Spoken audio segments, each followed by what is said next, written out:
तो guys welcome back to my YouTube channel. आज मैं स्टार्ट करने वाली हूँ excretory product and their elimination से चैप्टर 19। तो इसमें हम लोग ह्यूमन एक्सक्रीटिव सिस्टम पढ़ने वाले हैं। उसके बाद में यूरिन फॉर्मेशन कैसे होता है वो पढ़ेंगे and function of the tubules के कुछ फंक्शन पढ़ेंगे एंड उसके बाद में mechanism of concentration of filtrate के बारे में पढ़ने वाले हैं and regulation of the kidney function कि किडनी के फंक्शन को कैसे रेगुलेट किया जाता है। ये सारा चीज़ हम लोग इसमें अभी पढ़ेंगे। तो पहले आज मैं पार्ट 1 बनाऊंगी, उसके बाद में पार्ट 2 फिर अपलोड करूंगी। ठीक है, तो चलिए स्टार्ट करते हैं ह्यूमन एक्सक्रीटिव सिस्टम से। ठीक है, तो एनिमल जो होता है वो क्या कर सकता है, accumulate ammonia, urea, uric acid, carbon dioxide, water and ion like sodium ion, potassium ion, chloride ion and phosphate, sulphate etc. either by the metabolic activity by other means like excess ingestion। तो हम लोग कुछ भी जैसे कुछ खाते हैं या कुछ पानी पीते हैं जैसे, तो उसमें क्या होता है हमारे बॉडी में कुछ बेस्ट मटेरियल भी होते हैं, कुछ यूजफुल भी होते हैं, कुछ हार्मफुल होते हैं।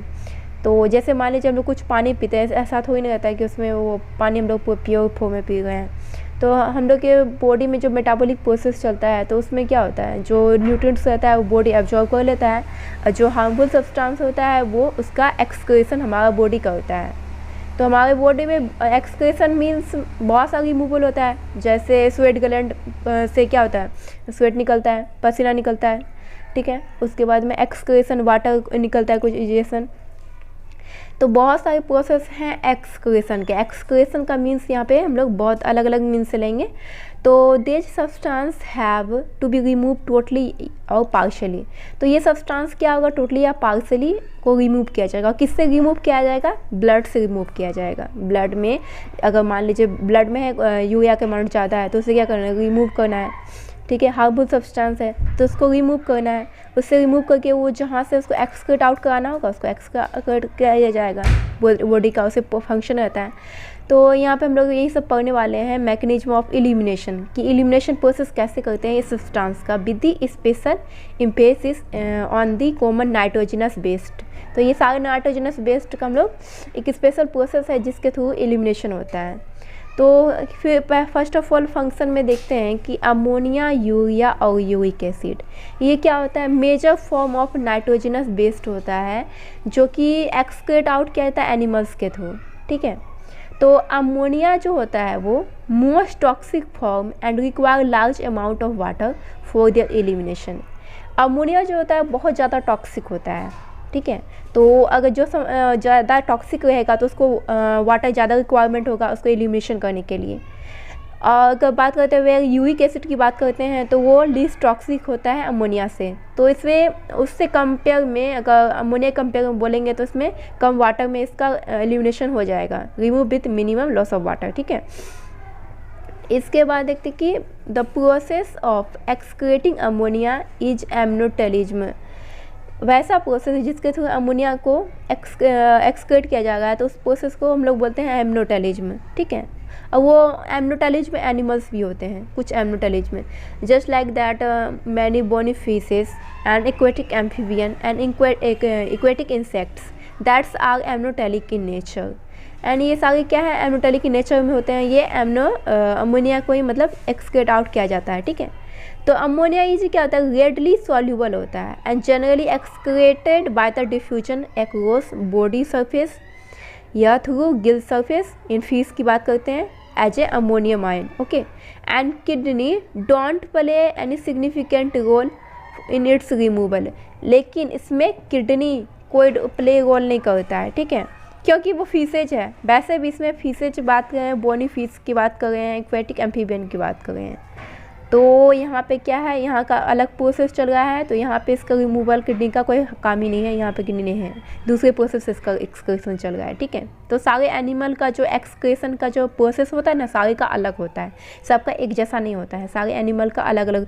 क्योंकि अगर हम लोग एक छोटे एनिमल से बड़े एनिमल में जाते हैं तो उसमें क्या होता है, उसका ऑर्गेनाइजेशन जो होता है ना कॉम्प्लेक्स होते जाता है। जो सिंपल ऑर्गेनिज्म होता है उसमें सिंपल तरह से डिफ्यूजन के थ्रू एक्सक्रीट आउट हो जाता है बॉडी से जो बेस्ट मटेरियल को जाना होगा। लेकिन जैसे जैसे कॉम्प्लेक्सिटी लेवल इंक्रीज होती है एनिमल्स की, तो उस तरीके से क्या होता है, उसका जो प्रोसेस भी होता है ऑर्गेनाइजेशन भी इंक्रीज करते जाता है। ठीक है, तो अगर टेरेस्ट्रियल एडेप्टेशन की बात करते हैं तो उसमें क्या होता है, necessitated the production of the lesser toxic nitrogenous base. अगर टेरेस्ट्रियल एनिमल्स की बात करते हैं, अगर मान लीजिए उसमें अमोनिया है, टॉक्सिक है, तो उसमें रिमूवल का प्रोसेस कैसे होगा, उस टॉक्सिक को लेस टॉक्सिक में चेंज करके उसको बॉडी से एक्सक्रीट आउट किया जाता है। तो अगर हम यहाँ पे बात करें कि लेसर टॉक्सिक में करेंगे उसको, and like urea and uric acid for conservation of the water, क्योंकि हमें यहाँ पर वाटर को कंजर्व करा गए हैं, ठीक है।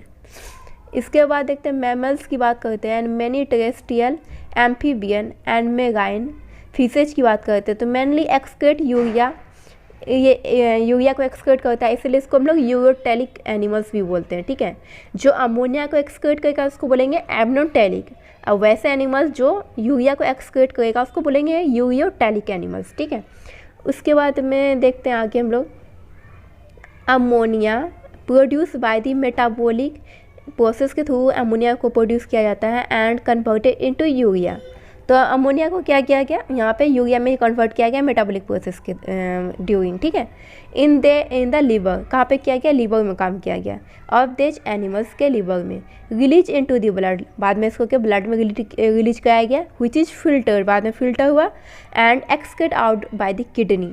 तो यहाँ पे हम लोग बोल सकते हैं कि किडनी उस अमोनिया को डायरेक्टली नहीं बाहर निकालता है, सबसे पहले वो लीवर में जाके लेसर टॉक्सिक में चेंज होता है, उसके बाद में ब्लड में रिलीज होता है, ब्लड से रिलीज होकर फिर फिल्टर्ड में जाता है फिल्टर होने के लिए, उसके बाद जाके किडनी में एक्सक्रीट आउट होगा, फिर वहाँ से फिर बाहर निकलेगा, ठीक है।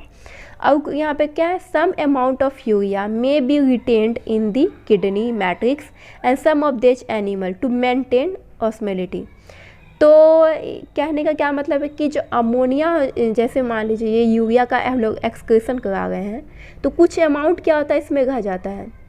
तो हम कौन से पॉइंट पे थे, तो conservation of the water, desire osmolality. तो some amount of urea may be retained in the kidney matrix, some of this animal maintain the desire osmolality. Osmolality को मेंटेन करने के लिए कुछ अमाउंट इसमें क्या आता है, रह जाता है, ठीक है। जैसे रेप्टाइल्स की बात करते हैं, बर्ड्स की बात करते हैं, land snail and insect excrete nitrogenous waste as uric acid in the form of pellet paste with the minimum loss of water and are called uricotelic animals. तो जितने भी बर्ड्स होते हैं ना, ये सारे क्या होते हैं, ये यूरिकोटैलिक एनिमल्स होते हैं, क्योंकि जो यूरिक एसिड होता है इसमें बहुत ज़्यादा कम वाटर लगता है, मतलब इसको एक्सक्रीट आउट करने का।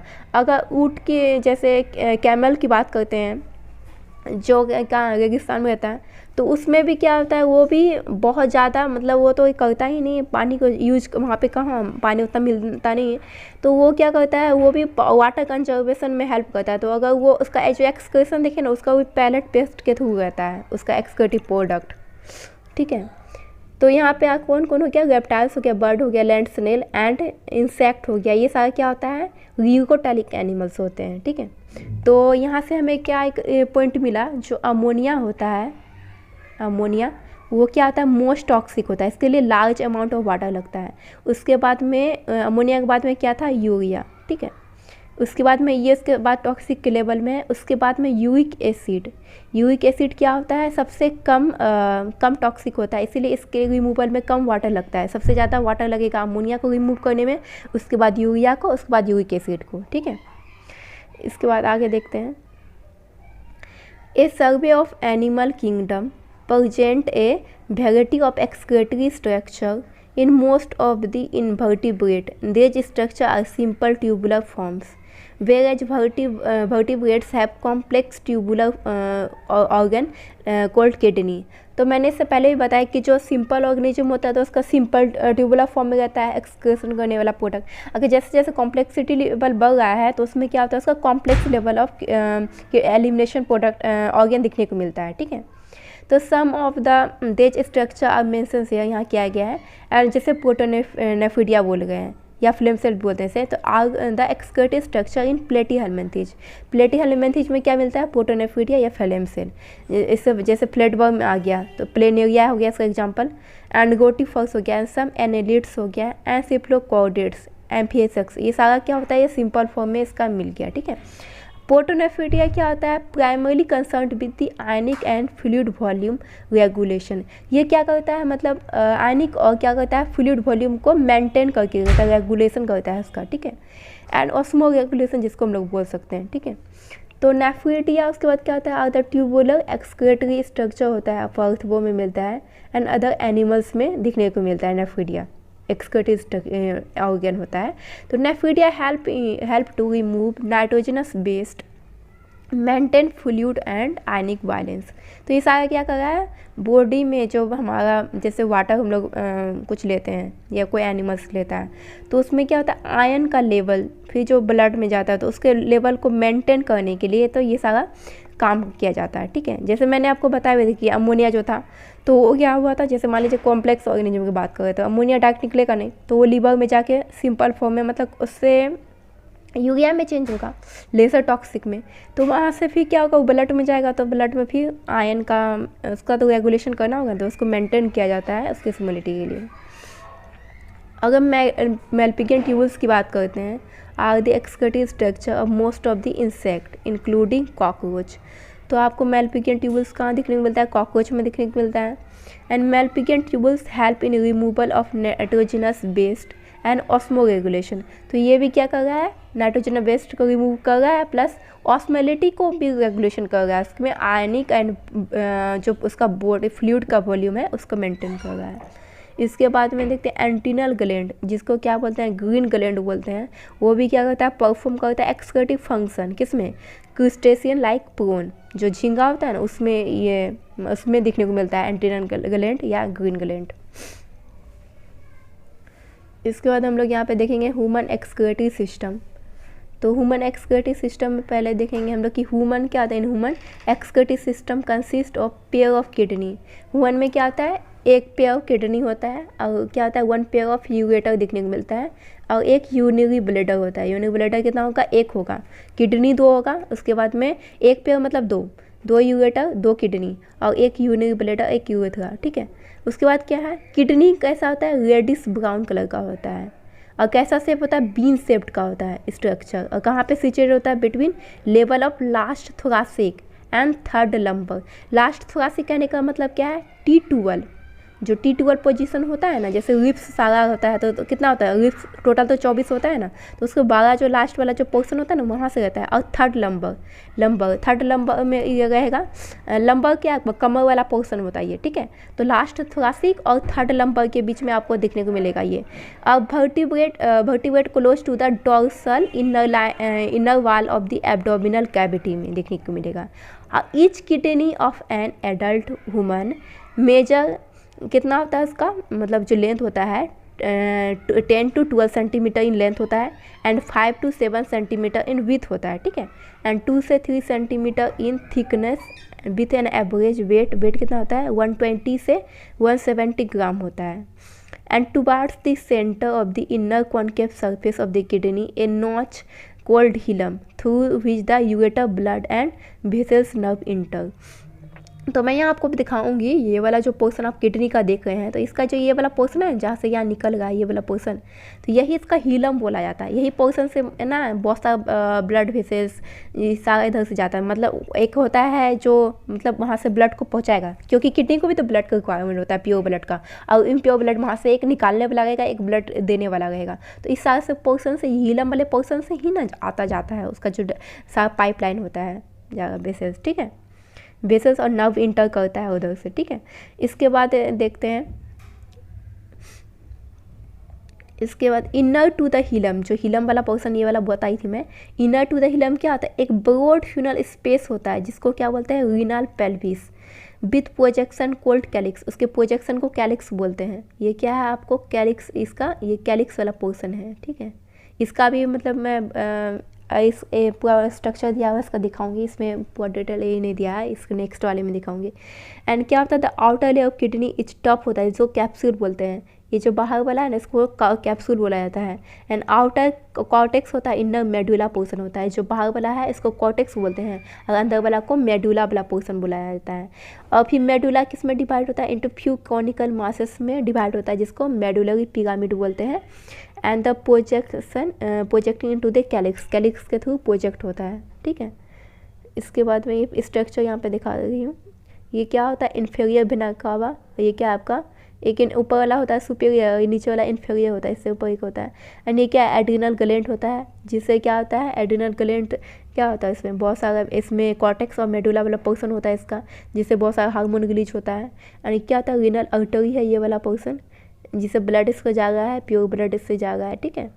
एंड ये रीनल वेन है, ठीक है, इस नीचे में रीनल वेन है, किडनी का पोर्शन है। एंड ये क्या है, डॉर्सल एगोटा है, ये यूरेटर है, ये यूरिनरी ब्लैडर, ये यूरेथ्रा है, ठीक है।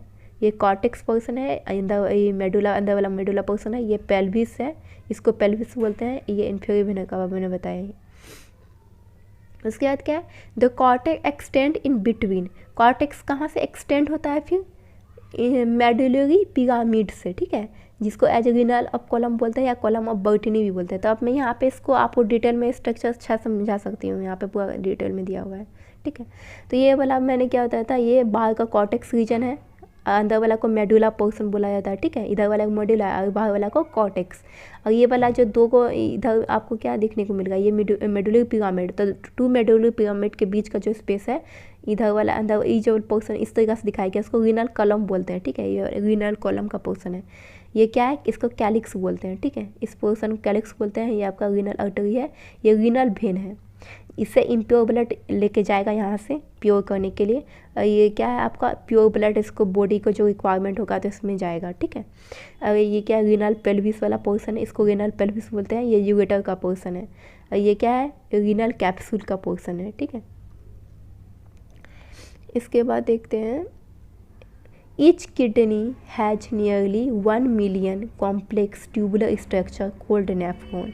तो जो मतलब हर किडनी जो बना होता है किससे बना होता है, 1 मिलियन, 1 मिलियन मतलब 10 लाख जो नेफ्रॉन होता है ना, सारा मिल के एक किडनी बनता है, ठीक है। Which are the functional unit, और क्या है, किडनी का फंक्शनल यूनिट क्या होता है, नेफ्रॉन होता है, ठीक है।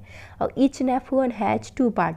जो नेफ्रॉन होता है उसका 2 पार्ट होता है, एक होता है ग्लोमेरुलस, एक होता है रीनल ट्यूबुल, ठीक है। तो याद रहेगा ना, किडनी का क्या होता है, जो इस नेफ्रॉन का क्या होता है, 2 पार्ट होता है, एक ग्लोमेरुलस, एक होता है रीनल ट्यूबुल।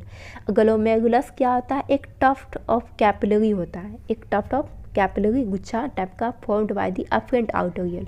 अफरेंट आउटरियल जहाँ से सारा ब्लड लेके आ रहा है, तो वो वाला पोर्शन है पूरा गुच्छा टाइप का बना होगा, उसमें मतलब ग्लोमेरुलस बनेगा। अभी टॉप ऑफ कैपिलरी में दिखा रही हूँ पिक्चर भी, तो समझ में आ जाएगा। And fine branch of the renal artery, उससे क्या होगा, फाइन ब्रांच निकलेगा रीनल आर्टरी का। And blood from the glomerulus is carried away from the efferent arterial. Glomerulus से जो ब्लड को ले जाने वाला पार्ट होगा उसको इफरेंट आर्टरियल बोलेंगे, और एफरेंट आर्टरियल किसे बोलेंगे, जो उसको उसमें ब्लड को पहुँचाएगा। जैसे एक और पिक्चर दिखाई देती, तो ये देखिए, ये क्या है, ग्लोमेरुलस वाला पोर्शन है आपका, ये बोमेंस कैप्सूल है इसका बाहर वाला। ये क्या गुच्छा टाइप का आपको देखने में मिल रहा होगा, ये क्या है, एफरेंट आर्टरियल। यहाँ से क्या होगा, ये इसका इधर ब्लड लेके आएगा, और इससे ब्लड लेके कौन जाने का काम करेगा, एफरेंट आर्टरियल। एफरेंट मतलब लाने का काम, इफरेंट मतलब ले जाने का काम, ये लेके जाएगा ब्लड यहाँ से। ये क्या है, इसका प्रोक्सिमल कन्वोल्यूटेड ट्यूबुल पोर्शन है, ये डिस्टल कन्वोल्यूटेड ट्यूबुल पोर्शन होता है। और ये क्या है, ये इधर से नीचे जाएगा है, इसलिए इसको descending limb of Henle loop बोलेंगे, ये हेनले लूप का पार्ट होता है, ठीक है। और ये क्या है, ऊपर लेके जाएगा, तो ascending limb of loop of Henley, ठीक है। ये लूप ऑफ हेनले का पोर्शन होता है। और ये जो रेड कलर में दिखने को मिल रहा है ना, तो ये इसका एक्सटेंशन होता है पेरिट्यूबुलर कैपिलरी का, ठीक है। डिस्टल कन्वोल्यूटिबुल जो होता है लास्ट में उसका मॉडिफिकेशन होके पेरिट्यूबुलर कैपिलरी बनता है, जिसको भाषा रेक्टा बोलते हैं। और जो यू शेप्ड होता है, यू शेप्ड क्या होता है, भाषा रेक्टा होता है, इसका यू शेप्ड क्या है, आपका भाषा रेक्टा है। और जो रेड वाला है आपका, वो क्या है, पेरिट्यूबुलर कैपिलरी है, ठीक है। ये जो येलो में दिख रहा है ना, येलो वाला आपका भाषा रेक्टा है, गलत नहीं करना यहाँ पे वाला। और रेड वाला क्या है, पेरिट्यूबुलर कैपिलरी है, उसके साथ पूरा एक्सटेंशन हुआ है, ठीक है। किसका पोर्शन है, पेरिट्यूबुलर कैपिलरी, डिस्टल कन्वोल्यूटिबुल का, ठीक है। इसके बाद देखो यहाँ पे हम लोग, उसके बाद क्या, ईच किडनी, इसके बाद 2 हम लोग यहाँ पे देख ले चुके थे। फिर क्या, blood from the glomerulus is carried away from the efferent arteriole. Efferent arteriole क्या करता है, वहाँ से ब्लड लेके जाता है। उसके बाद क्या आता है, renal tubule begin with a double walled cup like structure. तो रीनल ट्यूबुल कहाँ से स्टार्ट होता है, double walled cup like structure, जिसको बोमेंस कैप्सूल बोलते हैं, वहाँ से स्टार्ट होता है रीनल ट्यूबुल का portion, which enclose the glomerulus, जो क्या करता है ग्लोमेरुलस को घेर के रखता है। एक देखिए ना कप टाइप का था, इसलिए उसको बोमेंस कैप्सूल बोलते हैं, कप लाइक स्ट्रक्चर। उसके अंदर में ग्लोमेरुलस था, वो क्या करता है ग्लोमेरुलस को घेर के रखा होता है एक कप के जैसे, मतलब एक कप जैसे कप में कुछ सामान रखा हुआ उस टाइप का। तो उसके बाद क्या है glomerulus along with the बोमेंस capsule, अब दोनों को जोड़ के बोला जाए तो उसको क्या बोलेंगे मेल्फिगियन बॉडी बोलेंगे या रीनल कॉप्सल्स बोलेंगे, ठीक है। बोमेंस कैप्सूल प्लस बोमेंस कैप्सूल और किसको ग्लोमेरुलस को, दोनों को मिला के क्या बोलते हैं मेल्फिगियन बॉडी या रीनल कॉप्सल्स बोलेंगे। और उसके बाद क्या होगा the tubule continue further to form highly coiled network, उसके बाद में क्या जो सारा ट्यूबुल वहाँ से निकलेगा उससे फिर क्या होगा the tubule continue further to form high coiled portion network बनाएगा, जिसको प्रोक्सिमल कॉन्वोल्यूटेड ट्यूबुल बोलते हैं या पीसीटी भी बोलते हैं, ठीक है। ये वाला जो पोर्शन है यहाँ से ट्यूबुल निकला था ना, यहाँ से आपका वोमेंस कैप्सूल से इधर से फिर आया था, तो ये क्या जाके एक्सटेंशन करेगा तो इसके प्रोक्सिमल कॉन्वोल्यूटेड ट्यूबुल बनेगा है। उसके बाद में यहाँ देखते हैं हम लोग, इसके बाद क्या है उसके बाद hairpin shaped Henle loop जो दिखाई थी मैं, इज क्या है the next part of the tubule है। ये हेनले लूप क्या होता है next part of the tubule होता है which has the descending and ascending limb, उसमें क्या होता है हेनले लूप में आपका हेयर पिन शेप्ड होता है और इसका इसमें असेंडिंग और डिसेंडिंग लिम्ब दिखने को मिलता है, and the ascending limb continue as the highly coiled portion region distal convoluted tubule DCT, और उसमें क्या जो असेंडिंग पोर्सन जो कंटिन्यू जो डिवाइड होगा उसमें किसमें बनेगा डिस्टल डीसीटी में चेंज हो जाएगा। उसके बाद DCT of the many nephron open into the straight tube cold collecting duct, उसके बाद में जो सारा नेफ्रॉन कहाँ पे जाएगा कलेक्टिंग डक्ट में जाएगा, many of which are converge and open into the renal pelvis through which the medullary pyramid in the renal क्या रीनल क्लेव्स, ठीक है। ठीक है, यहाँ पे स्ट्रक्चर में एक बार फिर से मैं समझाना चाहूँगी, कुछ गड़बड़ लगा है, ठीक है, तो यहाँ वह समझा दे गई मैं। तो ये पेरिट्यूबुलर कैपिलरी का एक्सटेंशन वाला पार्ट है, ये आपका यू शेप्ड होता है, ये आपका हेनले लूप है जो पिन शेप्ड होता है, ये जो गेट से भाषा रेक्टा है, इसमें दो चीज़ है, ठीक है, इसमें स्टूडेंट हमेशा कन्फ्यूजन में रहता है। तो ये जो आपका येलो कलर का दिखा रहा है एक रेड कलर का भाषा रेक्टा है, एंड ये क्या है आपका हेनले लूप है येलो कलर का, इसी में ये आपका क्या असेंडिंग हेनले लूप से ही क्या बना है दो पोर्शन बना है ना डिसेंडिंग और असेंडिंग, तो ये याद रखना हेनले लूप का है। और जो रेड वाला पोर्शन था वो क्या था भाषा रेक्टा था, ठीक है, थोड़ा मिस्टेक हो गया था यहाँ पे इसलिए समझा दी मैं। इसके बाद यहाँ पे देखती हूँ मैं, इसके बाद क्या है यहाँ पे हाईली रीजन वाला जो कोइल्ड पोर्शन था उसको क्या बोलता है डिस्टल कॉन्टिट्यूबुल बोले थे, and DCT of the many nephron open into the straight tube हुआ था कलेक्टिंग टब में जाकर इसका फिर इसमें इंटर किया था, and many of which converge and open into the renal pelvis through which the medullary pyramid in the calyx, उसके बाद में क्या मेडुलरी कैलिक्स में ओपन होगा था। उसके बाद क्या है Malpighian corpuscles PCT DCT of the nephron situated in the cortical region of the kidney, तो ये कहाँ पे ओरिजिनेट कहाँ पे रहता है, ये कॉर्टिकल रीजन में पूछा जाएगा। अगर कभी पूछे एग्जाम में कि कॉर्टिकल रीजन में कौन कौन मिलता है तो हम मेल्फिगियन कॉर्पसल बोलेंगे, पीसीटी बोलेंगे और डीसीटी, ये कहाँ पे मिलेगा nephron are situated in the कहाँ पे cortical region of the kidney में, ठीक है। Whereas loop of Henle deep into the medulla, ये कहाँ पर डीप धंसा हुआ रहेगा मेडुला रीजन में, ठीक है। Majority of the nephron the Henle loop is to set, को मेजॉरिटी में अगर देखा जाए तो हेनले लूप क्या होता है टू शॉर्ट होता है, मतलब छोटा होता है, और extend only in the little into the medulla, मतलब सब थोड़ा सा ही पोर्शन क्या होता है मेडुला में रहता है, ठीक है।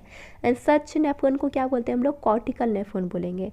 कॉर्टिकल नेफ्रॉन का क्या होता है हेनले ऑफ लूप क्या होता है बहुत छोटा होता है, ये याद रखना हमेशा। और in such nephron the loop of Henle is very long, अगर लूप ऑफ हेनले बहुत ज़्यादा लंबा है और अगर डीप इंटू द मेडुला में डीप है तो इस नेफ्रॉन को बोलते हैं जक्स्ट्रा मेडुलरी नेफ्रॉन। ये दोनों पॉइंट याद रखना हमेशा एग्जाम में आता ही आता है, ठीक है।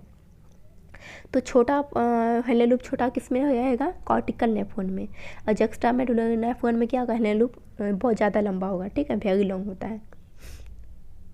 ये आपका पीसीटी वाला पोर्शन है, एंड किसका मेल्फिगियन का पोर्शन दिया गया, ये भी नीचे वाला पीसीटी का वाला पार्ट है, एंड प्रोक्सिमल कॉन्टिट्यूबुल, एंड ये बोमेंस कैप्सूल वाला पोर्शन है, एंड ये इफेरेंट पोर्शन है जो ले जाएगा ब्लड को, ये लेके आ गया इधर इसका पोर्शन, ठीक है। इसके बाद हम लोग यहाँ देख रहे हैं द इफेरेंट आर्टेरियल जो इधर से लेके जाएगा था ब्लड को, वो क्या कर रहा है फिर इमर्ज कहाँ आ गया emerging from the glomerulus form a fine capillary network, क्या बना रहा है, कैपिलरी नेटवर्क बना रहा है around the renal tubules called the peritubular capillary. जो मैंने बताया था ना कि पेरिट्यूबुलर कैपिलरी जो बन रहा था वो कहाँ से बन रहा था, इफरेंट आउटर गिल्स का पोर्शन से बन रहा था, जो ब्लड को एक एफरेंट को लेके जा रहा था। तो यहाँ पे देखिए जो एफरेंट को ये क्या था, एफरेंट ब्लड को लेके आ रहा है, इफरेंट क्या लेके जा रहा है, फिर इसी का एक्सटेंशन होकर क्या बना था, पेरिट्यूबुलर कैपिलरी बना था। ठीक है, पेरिट्यूबुलर कैपिलरी उससे बना था। उसके बाद में देखते हैं and minute of vessels the this network of run parallel to the Henle loop. और इसी का मतलब जो पेरिट्यूबुलर कैपिलरी था ना, उसी का बहुत सारा वेसल्स बन के क्या बना था, किसके पैरेलल था, हेनले लूप के पैरेलल था, जिसको यू शेप्ड भाषा रेक्टा बोलते हैं। तो भाषा रेक्टा कैसा शेप होता है, यू शेप्ड का होता है, और कहाँ पे रहता है, हेनले लूप के पैरेलल में रहता है। ठीक है, भाषा रेक्टा क्या होता है, अपसेंट होता है और हाईली रिड्यूस होता है, कहाँ पे, कॉर्टिकल नेफ्रॉन में। तो ये बात याद रखना, स्टार यहाँ पे अपने एनसीईआरटी बुक में मेंशन कर लेना, क्या होता है भाषा रेक्टा अपसेंट और हाईली रिड्यूस कहाँ होता है, कॉर्टिकल नेफ्रॉन में। ठीक है, अब यूरिन फॉर्मेशन के बारे में देखने वाले हैं। तो यूरिन फॉर्मेशन में क्या होता है, इन्वॉल्व 3 मेन प्रोसेस होता है, ग्लोमेरुलस फिल्ट्रेशन होता है, पहले फिल्ट्रेट होगा, उसके बाद में रीअब्जॉर्प्शन होगा, मतलब अगर उसमें कुछ अच्छा सब्सटेंस है तो वो रीअब्जॉर्ब हो जाएगा, और उसके बाद में जो वेस्ट मटेरियल बच गया तो उसको क्या करेगा, बाहर एक्सक्रीट आउट कर देंगे, सेक्रेशन कर दिया जाएगा। That take place in different part of the nephron. और ये क्या होता है, different part of the nephron में इसका काम चलता है। ठीक है, तो फर्स्ट स्टेप में यूरिन फॉर्मेशन में हम लोग क्या देखे थे कि फिल्ट्रेशन ऑफ ब्लड होता है, मतलब फिल्ट्रेशन प्रोसेस चलेगा ना, ग्लोमेरुलर फिल्ट्रेशन, मतलब यहाँ पे क्या होगा, यूरिन फॉर्मेशन क्या होगा, यहाँ पे फिल्ट्रेशन होगा ब्लड का, क्योंकि सारा वेस्ट मटेरियल तो ब्लड में ही नहीं जाता है, तो वहाँ से ही फिल्ट्रेट होगा ना। तो which is carried out by the glomerulus and is called glomerulus filtration. इसको कैसा फिल्ट्रेशन बोलेंगे, ग्लोमेरुलर फिल्ट्रेशन बोलेंगे। On an average 1100 ml to 1200 ml of blood which is filtered by the kidney per minute, which constitute the roughly 1/5 of the blood pump out by each ventricle of the heart in a minute। 1 minute में ये सारा process चल रहा है, 1/5 portion इसका यहाँ पे किया जा रहा है। ठीक है, इसके बाद देखते हैं आगे, कलर चेंज कर लेते हैं। इसके बाद the glomerular capillary of the blood pressure cause the filtration of the blood through 3 layer. जो ग्लोमेरुलर फिल्ट्रेशन चल रहा है 3 लेयर के थ्रू चल रहा है। जो ग्लोमेरुलर कैपिलरी था ना, तो उसमें 3 लेयर क्या था, एक था endothelium of the glomerular blood vessels था, एंड दूसरा क्या एपिथेलियम ऑफ वॉमेंस कैप्सूल है, एंड एक होता है बेसमेंट मेम्ब्रेन बिटवीन देज 2 लेयर के बीच में बेसमेंट मेम्ब्रेन होता है।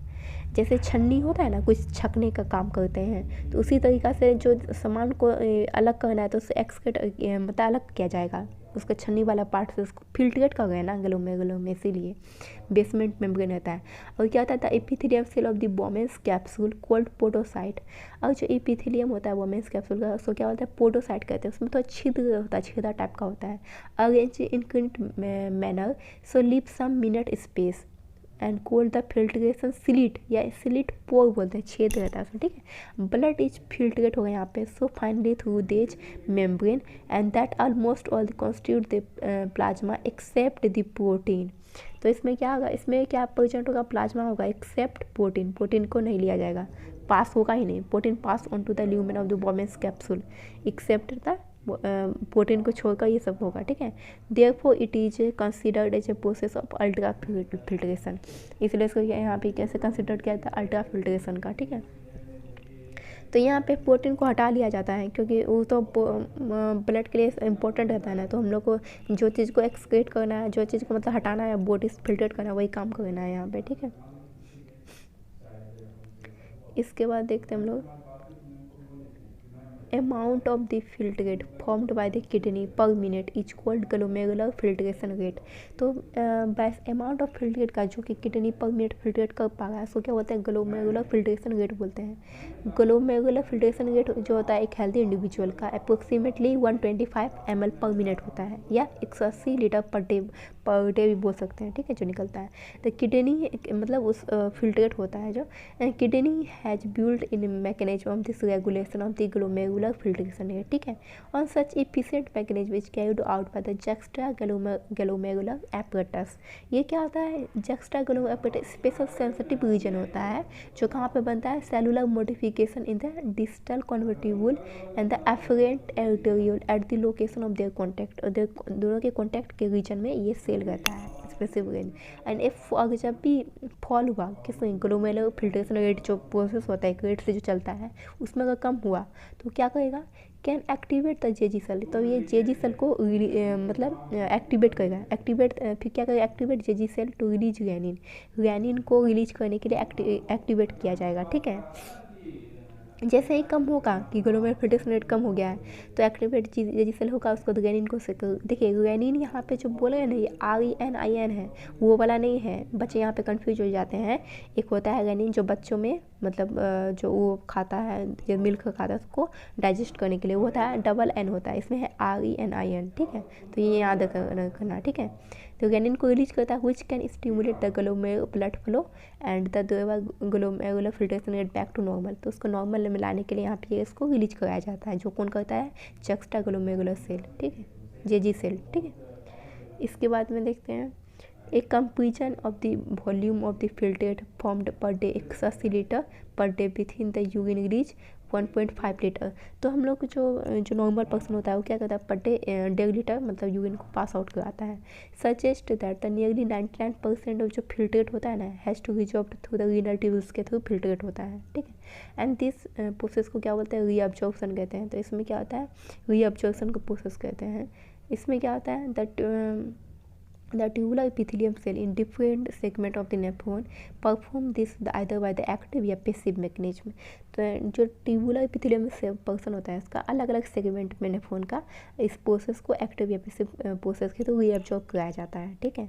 फॉर एग्जांपल जैसे बोलते हैं सब्सटेंस लाइक ग्लूकोज हो गया, एमिनो एसिड हो गया एंड सोडियम आयन हो गया, it is in the filtrate are reabsorbed actively, ये एक्टिवली रीअब्जॉर्ब हो जाता है। जैसे मैंने डाइजेशन एब्जॉर्प्शन प्रोसेस बोला था, जब कुछ भी खाना खाते हैं तो उसमें क्या होता है, कुछ जो आयंस जब फूड के थ्रू मिलता है तो क्या होता है प्रोसेस में एक्टिव या पैसिव प्रोसेस के थ्रू एब्जॉर्ब होता है, ठीक है। तो उसी तरीक़ा से अगर वेस्ट मटेरियल भी रिलीज आउट होता है ना तो वो जो खाता है तो वही तो सब कुछ होता है ना, वही हमारी बॉडी में जाता है, उससे कुछ हार्मफुल सब्सटेंस होता है तो उसको एलिमिनेट किया जाता है, वही सारा प्रोसेस चलता है, ठीक है। तो एक्टिव होता है बेस नाइट्रोजनस बेस्ड जो होता है absorbed by the passive transport, जो नाइट्रोजनस बेस्ड होता है उसको एब्जॉर्ब किया जाता है पैसिव प्रोसेस से। और क्या होता है फिर रीअब्जॉर्प्शन, मान लीजिए कि एब्जॉर्ब एक बार हुआ तो कुछ सब्सटेंस रह गया अच्छा था उसको भी रीअब्जॉर्ब करा था, तो दोबारा रीअब्जॉर्प्शन का प्रोसेस चलेगा। रीअब्जॉर्प्शन वाटर चलेगा also passively in the initial segment of the nephron में, ठीक है। ड्यूरिंग द यूरिन फॉर्मेशन, मतलब यूरिन फॉर्मेशन के दौरान tubular cell secrete substance like hydrogen है, ट्यूबुलर जो सेल होता है वो हाइड्रोजन को सेक्रेट करेगा, पोटेशियम आयन को, अमोनिया को into the filtrate. Tubular secretion is also important step in the urine formation. तो ट्यूबुलर सेक्रेशन क्या होता है, इंपॉर्टेंट स्टेप होता है यूरिन फॉर्मेशन का, क्योंकि इसमें क्या करना है हमको फ्लूइड का वॉल्यूम को मेंटेन रखना है, ठीक है। तो help in the maintaining the ionic and, जो क्या मेंटेन करता है, ionic and acid base balance of the body fluid का, ठीक है। इसके बाद देखते हैं फंक्शन ऑफ द ट्यूबुल, जो हमारे इसमें जो सारे जो ट्यूबुल्स है उसका क्या क्या फंक्शन है। तो फंक्शन ट्यूबुल में पहला क्या है, प्रोक्सिमल कन्वोल्यूटेड ट्यूबुल जिसको PCT बोलते हैं। तो PCT जो लाइन होता है किससे लाइन किया जाता है, simple cuboidal brush border epithelium से लाइंड होता है। वो क्या करता है, इंक्रीज करता है सरफेस एरिया फॉर रीअब्जॉर्प्शन, किसी चीज़ को बहुत से ज़्यादा रीअब्जॉर्ब कर पाए। तो ये सबसे ज़्यादा पोर्शन कहाँ पे चलता है, PCT ही एक ऐसा पोर्शन है जहाँ पे 70 से 80% ऑफ जो इलेक्ट्रोलाइट्स और वाटर होता है रीअब्जॉर्ब होता है इसी सेगमेंट से। तो ये आप अपना बुक में NCERT में हाईलाइट कर लेना कि ये पोर्शन बहुत इंपॉर्टेंट हमेशा आता है। तो nearly all the essential nutrients कहाँ पे एब्जॉर्ब होता है, रीअब्जॉर्ब होता है PCT में, ठीक है। वाटर भी यहाँ पे यूज होता है। PCT also help in maintain the pH and ionic balance of the body fluid, और ये क्या करता है, pH को मेंटेन करता है, आयनिक बैलेंस को, बॉडी फ्लूइड को मेंटेन करता है। And the selective secretion of the hydrogen ion, ammonia, potassium ion into the filtrate and bye absorption of bicarbonate from it. तो ये सारा चीज़ का एब्जॉर्ब करता है कौन, सबसे ज़्यादा 70 से 80%, दिमाग में याद रखना। PCT का सबसे ज़्यादा एब्जॉर्प्शन इसी पोर्शन में होता है, ये एग्जाम में बहुत बार आया गया है, ठीक है। इसके बाद देखते हैं हेनले लूप। हेनले लूप में क्या आता है, reabsorption in this segment is minimum, यहाँ पे क्या आता है, मिनिमम होता है। However this region play significant role in the maintenance of the high osmolality, ये ऑस्मोलिटी को मेंटेन का काम करता है एंड मेट्रोलॉजी इंडस्ट्रियल फ्लूइड में। एंड द डिसेंडिंग लिम्ब जो लूप ऑफ हेनले का होता है, जैसे मैंने लूप ऑफ हेनले बताया था अभी, तो उसमें जो डिसेंडिंग पोर्शन होता है ना, वो क्या होता है, परमिएबल टू वाटर, वाटर के लिए परमिएबल होता है, but almost impermeable to the electrolytes, लेकिन वो इम्परमिएबल होता है इलेक्ट्रोलाइट्स के लिए। And this concentration of the filter is move down and the ascending limb जो ऊपर जा रहा है, असेंडिंग लिम्ब क्या होता है, इम्परमिएबल होता है वाटर के लिए, एंड क्या करता है, allow the transport of electrolyte actively, ये अलाउ करेगा ट्रांसपोर्ट का, इलेक्ट्रोलाइट को ट्रांसपोर्ट करने देगा ये, या पैसिवली, एक्टिवली या पैसिवली, लेकिन वाटर को नहीं करने देगा, ठीक है। Therefore the concentration of the filtrate pass upward and it get diluted due to the passage of electrolyte and the medullary fluid, ठीक है। इसके बाद डीसीटी देखते हैं हम लोग। तो डीसीटी में distal convertible the conditional reabsorption, यहाँ पे क्या चल रहा है, कंडीशनल है, कंडीशन पे चल रहा है, and sodium and water take place in this segment. DCT also capable of reabsorption of bicarbonate and selective secretion of hydrogen and potassium ion and the ammonia to maintain the pH and sodium potassium balance in the blood. तो यहाँ पे क्या sodium potassium balance को maintain किया जाता है, ठीक है। उसके बाद क्या है, कलेक्टिंग डक्ट। तो this long duct extend from the cortex, कहाँ से ये एक्सटेंड होता है, कॉर्टेक्स ऑफ द किडनी से and to the inner part of the medulla, and large amount of जो water could be reabsorbed from this region produce concentrated urine, urine को concentrate करने के लिए क्या करता है, वाटर को रीअब्जॉर्ब करता है, ठीक है। This segment allow the passage of small amount of urea, ये सम अमाउंट ऑफ यूरिया को भी पैसेज कोई करता है, अलाउ करता है, and medullary interstitium keep to the osmolality and also play role in the maintain the pH and ionic balance of the body blood by selective secretion of the hydrogen potassium ion, ठीक है। इस पर यहाँ पे picture भी दिया गया है।